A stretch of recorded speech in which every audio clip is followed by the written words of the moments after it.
was supposed to be a display of the American determination to win the war in Vietnam. Instead, it became one of the conflict's most disputed military operations. More than 2 grueling months of the siege of the Khe Sanh Combat Base would change the way Americans back home see the war and hasten the end of the war. For the Marines, though, Khe Sanh was a monument to their resilience in a battle against all odds, a battle that never should have been fought in the first place.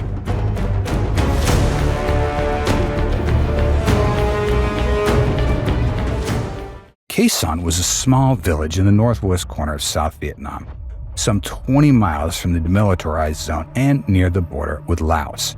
It sat on National Route 9, the road connecting South Vietnam and Laos.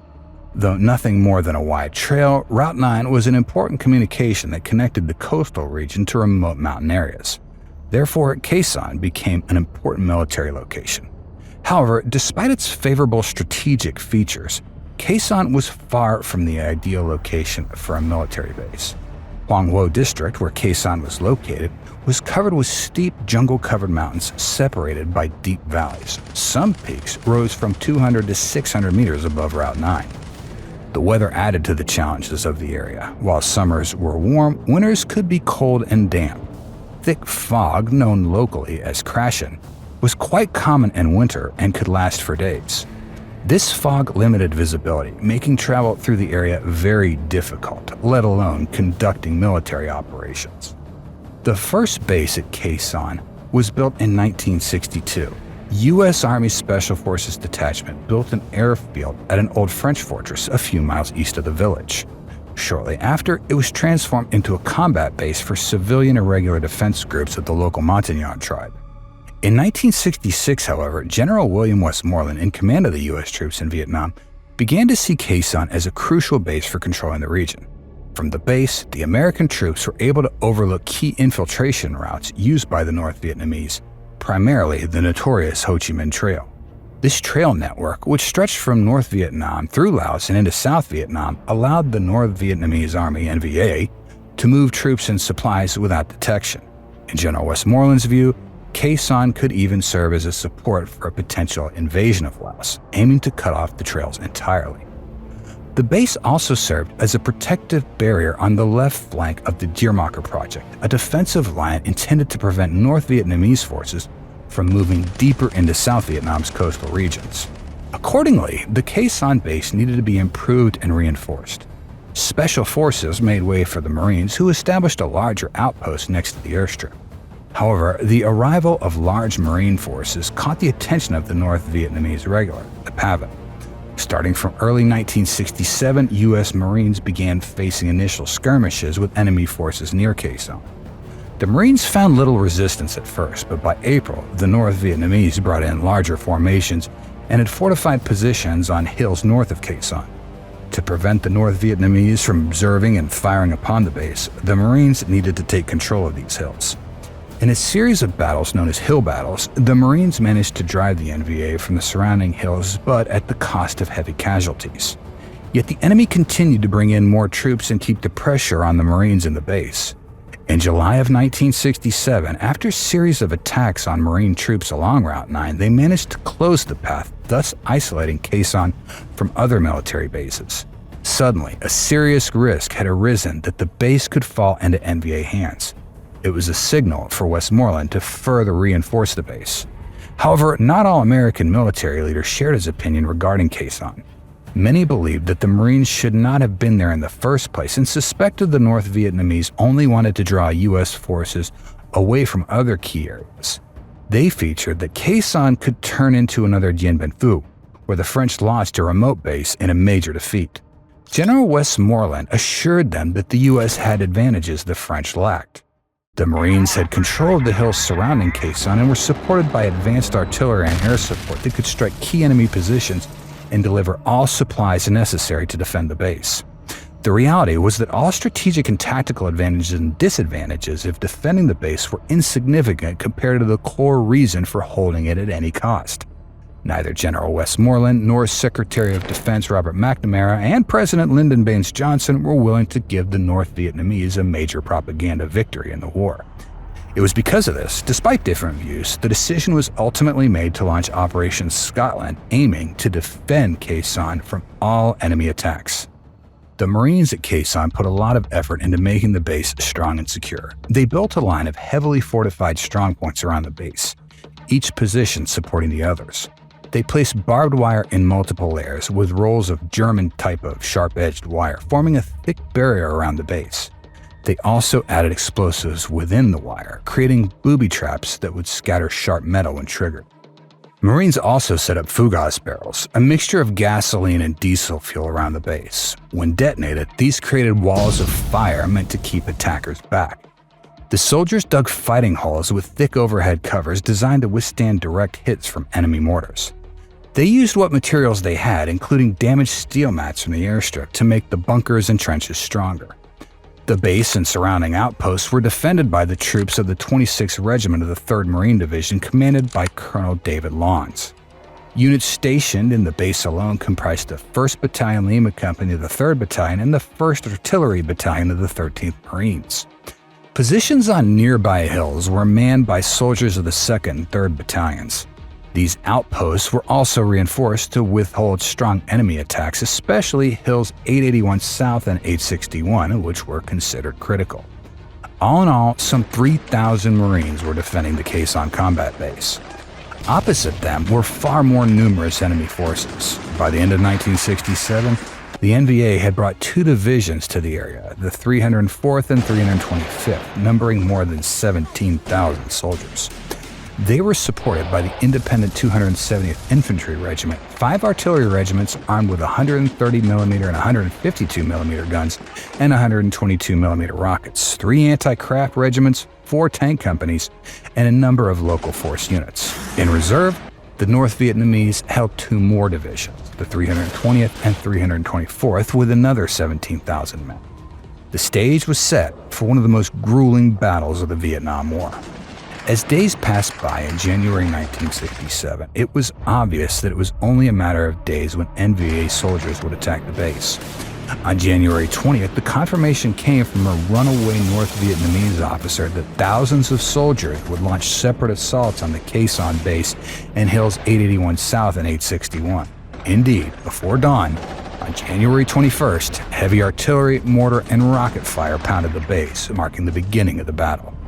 Marines within the base were prepared for the attack. Hidden in their bunkers and trenches, they were well protected from enemy shelling. However, an unexpected surprise lay just around the corner. One of the rounds struck the base's ammunition supply point with more than 1,500 tons of ammunition. Thousands of shells of various types filled the air like a burst of fireworks. Marines, already hiding from enemy fire, now had to dodge shards and burning rounds flying into their trenches. In one of the sectors, 100 hot, unexploded shells fell near Marine positions. Men had to move them one by one away from their trenches to avoid the complete destruction of the sector. At one point, continuous blasts caught the storage of tear gas. As if the enemy fire and flying shrapnel from the ammo depot wasn't enough, the poisonous gas began to spread across the base. Without enough masks, the Marines were struggling to get air. All the while, the North Vietnamese bombardment continued without pause. Yet despite all the challenges, the Marines kept their composure and returned fire from their own artillery. But then, at around 1000 hours, a large explosion from the C4 explosive storage rocked the entire base. It damaged almost all the bunkers in the base, but luckily they didn't collapse. The ammunition supply point continued to burn throughout the day. As night fell, Khe Sanh was still under fire. At 1950 hours, North Vietnamese soldiers approached the western end of the airstrip. Marines from the 2nd Platoon Lima Company opened fire with grenade launchers and anti-armor weapons, killing 14 enemy soldiers and forcing the others to retreat. By the end of the day, Khe Sanh had lost 14 Marines with another 43 wounded. The ongoing shelling and explosions had destroyed helicopters, lighting systems, and essential equipment, while trench lines, bunkers, and communication networks suffered heavy damage. Hearing of the attack, the division command sent more men to reinforce the base. Troops of the 1st Battalion 9th Marines arrived on January 22nd, while the South Vietnamese 37th Ranger Battalion arrived 5 days later. With the Tet holiday approaching, Marines hoped they could use a few days of truce to recover from the attack. However, unlike previous years, the North Vietnamese decided to spend the festivities with arms in their hands. On January 30th, NVA and Viet Cong forces launched the famous Tet Offensive, attacking enemy troops across the entire South Vietnam. The same day when the attack on Khe San began, the U.S. forces responded by launching Operation Niagara, a massive air campaign to force North Vietnamese troops away from the Khe San area. The operation included hundreds of sorties flown by B-52 bombers known as Arc Light missions, which dropped thousands of tons of bombs on suspected North Vietnamese artillery and troop locations.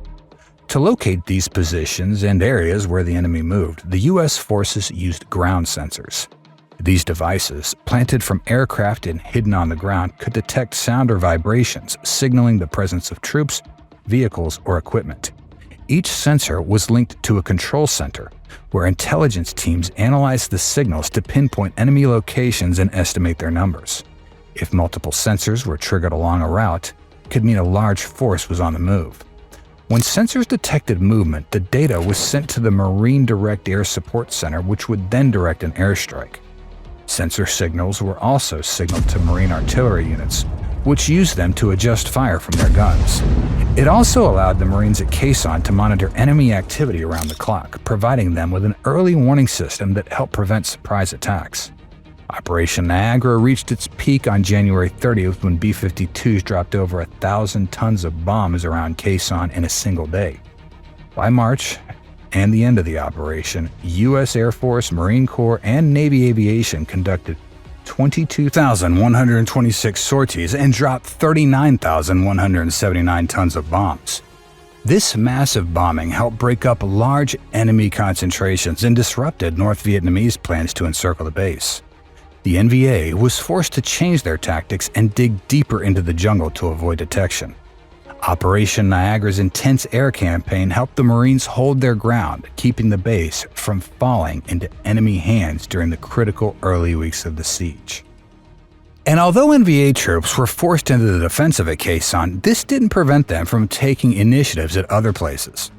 On February 6th, as part of the broader Tet Offensive, they launched an attack on the base at Long Vây, 2 miles west of San Khe. This base was occupied by a group of Green Berets and several companies of the Montagnard fighters from the Bru tribe. What was special about this attack was, unlike previous times, the North Vietnamese used tanks in the assault. What's more, it's probably the first time they used armor against the Americans in the war. The attack started just after midnight, catching many defenders by surprise. The defenders were not prepared for the tank assault, a scenario dismissed by U.S. military commanders who doubted the NVA could bring tanks into the dense, difficult jungle terrain. North Vietnamese tanks broke through the camp's perimeter and drove over bunkers. The tanks were followed by waves of North Vietnamese infantry. Despite their surprise, the defenders fought back using whatever they got to try to stop the tanks. Green Berets eventually did throw 5 tanks out of action, but it was not enough to fight off the enemy. By morning, the North Vietnamese had gained control of most of the camp. Survivors escaped by slipping through enemy lines under the cover of darkness or hiding until the assault ended. They were rescued by a party of helicopters that arrived from Khe Sanh. Unfortunately, many tribesmen from the base and the nearby village could not be evacuated by air. One part of them moved across the Laotian border, while others sought refuge at the Khe Sanh base. Although not a significant military victory, the fall of Long Vây was a significant propaganda blow for the Americans. It was in contrast with Westmoreland's assuring the public that everything was going according to plan and that the United States was winning the war. However, behind closed doors, Westmoreland was desperate to protect Khe Sanh. He even went as far as using a nuclear bomb to release the enemy pressure in the region. According to a top-secret document that was declassified in 1993, Air Force Chief of Staff General John P. McConnell asked the Joint Chiefs of Staff to prepare a plan for using low-yield nuclear weapons to prevent a catastrophic loss of the Marine base. The proposal was rejected because of the lack of proper targets for such a weapon and the fact that the explosion would have little effect on the mountain region. More importantly, the nuclear weapon attack would give the North Vietnamese a significant propaganda advantage that could even draw China into the war. The world avoided a potential nuclear crisis of enormous scale. All the while, the grip around the Khe Sanh Combat Base was tightening. Marines within the base endured everyday shelling from artillery, rockets, and mortars, which kept them constantly on edge. They spent hours reinforcing trenches, building sandbag walls, and preparing bunkers, always fearing the next incoming round. The gloomy winter clouds sometimes helped shield from the enemy's spotters, yet the threat of attack was never far. The logistics of survival became as challenging as the battle itself. Because Route 9 was cut off, all supplies to the base were brought in by air. However, the problem was that every morning, clouds and fog covered the area around the base and reduced the visibility for the transport plane and helicopter pilots. When the weather was clear, a new danger would emerge in the shape of NVA anti-aircraft artillery. To counter the threat of being shot while on the airstrip, American transport plane pilots used a delivery method called the low-altitude parachute extraction system. Flying close to the ground, they would simply drop pallets of supplies attached to parachutes. As for the helicopters, the Marines developed a concept called super gaggle. Each helicopter party was accompanied by a group of A-4 Skyhawk fighter bombers, which provided covering fire while they dropped supplies to the base. The constant influx of supplies was important not only for the functioning of the base, but also for keeping the morale within the ranks at a high level. Despite the constant threat of being bombed, soldiers kept their spirits high by using dark humor to describe their situation. They decorated the bunkers and played music from battery-operated players to offer any small respite from the constant tension. The significant strain was put on medical teams at Charlie Med Medical Facility, who worked around the clock to treat a continuous stream of wounded soldiers with limited equipment and even fewer resources. These brave medical workers often had to shield themselves from flying debris and shrapnel while performing life-saving surgeries. The worst day of the siege was on February 23, 1968. On that day, the base and its nearby hill outposts were hit by over 1,300 shells, rockets, and mortar rounds. The pounding lasted more than 7 hours. Although most of the Marines were safe because they had spent a month digging and fortifying their positions, 12 men died and 19 were seriously wounded and had to be evacuated. By nightfall, the shelling ceased, but the danger was still near. Soldiers could hear the NVA digging close by and saw trenches creeping closer to their defenses. Bravo Company's Corporal Weiss planned a raid to capture an enemy soldier from the trenches. He and his squad volunteered to sneak out of the wire with knives and pistols, hoping to catch one for information. Even though Weiss was not allowed to leave the base, on February 25th, a group of Marines from Bravo Company's 1st Battalion set out on patrol outside the southeastern perimeter of the base. It was a rare chance for Marines to stretch their legs after spending weeks in bunkers under fire. The patrol was a mix of experienced men and fresh recruits, but was led by 2nd Lieutenant Don Jacques, a 20-year-old officer from New York. Their mission was simple: scout the area near the base for enemy tunnels and trenches. As the patrol moved, they soon discovered a trench leading in the direction of the North Vietnamese stronghold on Hill 471. The calm was interrupted when the Marines spotted 3 North Vietnamese soldiers running along a nearby road. Jacques saw an opportunity to capture one of them for interrogation and order a pursuit. Despite warnings from his scout and squad leaders that they might be lured into a trap, the young officer stuck to his decision. The patrol barely crossed 2 empty trench lines when they fell into a trap. Well-concealed North Vietnamese soldiers opened fire from machine guns, automatic rifles, mortars, and rocket-propelled grenades, catching Marines in a deadly crossfire. The enemy had set up their ambush in an L shape, with Marines being hit from both the front and the right flank. 2nd Lieutenant Jacques was among the first to be hit by enemy fire. Corporal Ken Clare, who took charge of the patrol, tried to organize the men to flank the enemy, but they were met with more gunfire. Marines were falling across the field under the relentless barrage.